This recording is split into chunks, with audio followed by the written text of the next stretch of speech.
তোমার সন্তানকে যদি জান্নাতের মধ্যে পাঠাইতে চাও, ঈমানি হালতে মৃত্যুবরণ করাইতে চাও, তাহলে তোমার সন্তানের উপর সন্তুষ্ট হয়ে যাও। তোমার সন্তানের উপর যদি সন্তুষ্ট হও, তাহলে তোমার সন্তানের জবান দিয়ে কালিমা বের হয়ে যাবে। আল্লাহর পয়গম্বর এইভাবে জানায় দেয়। তার মা বলে, না, আমি তার উপর সন্তুষ্ট হতে পারছি না। আল্লাহর পয়গম্বর বেলাল রাদিয়াল্লাহু তাআলা ডাক দিয়ে বলে, এখানে লাঠি জমা করো। আলকামা আর দুনিয়ার মধ্যে থাকবো না, আমি তাকে দুনিয়া থেকে বিদায় করে দেব। দুনিয়ার মধ্যে দেশে থাকবো না, লাঠি জমা করো। আলকামা রাদিয়াল্লাহু তাআলা কে পুড়ে মেরে ফেলবো তার মার সামনে। যখন এক জায়গার মধ্যে লাঠি জমা করলে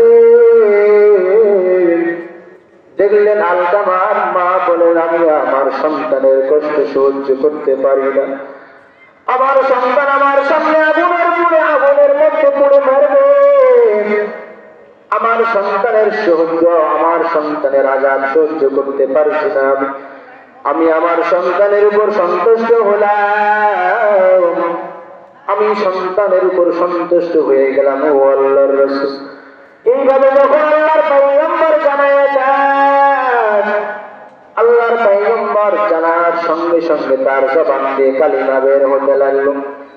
আল্লাহর পয়গম্বর বেলাল রাদিয়াল্লাহু তাআলা বলে, বেলাল যাও যাও যাও, আলকামার বাসার মধ্যে যাই, দেখো আলকামার কি অবস্থা। আল্লাহর পয়গম্বরের সেই সাহাবী, আল্লাহর পয়গম্বরের সাহাবী বেলাল রাদিয়াল্লাহু তাআলা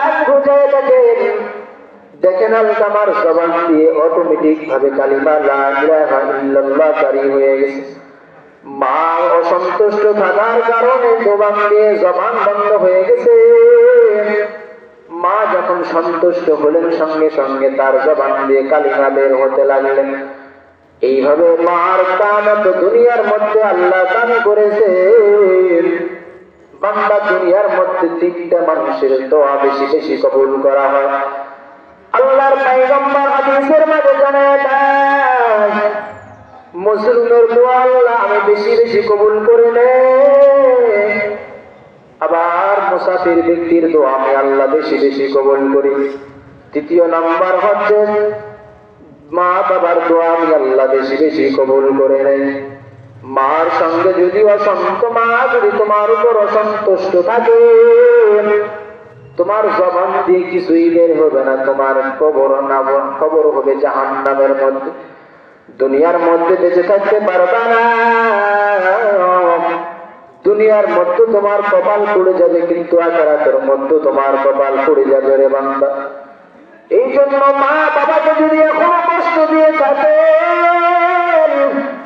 আপনাদের হাতে পায়ে ধরে বলতেছি রে ভাই, মা বাবার উপর অসন্তুষ্ট হয়েন না। মা বাবা বাধ্য হয়ে যখন যায়, মা বাবার জন্য আপনি পাগল হয়ে পড়েন।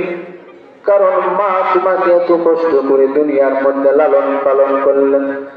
দুনিয়ার মধ্যে তুমি আসার পর কোনটা মা কোনটা বাবা বান্দা তুমি কিছুই চিন্তা না। তুমি বান্দা দুনিয়ার মধ্যে আসার পর এত দুর্বল ছিল, তুমি তোমার মা কোনটা তোমার বাবা কোনটা কিছুই চিন্তা না।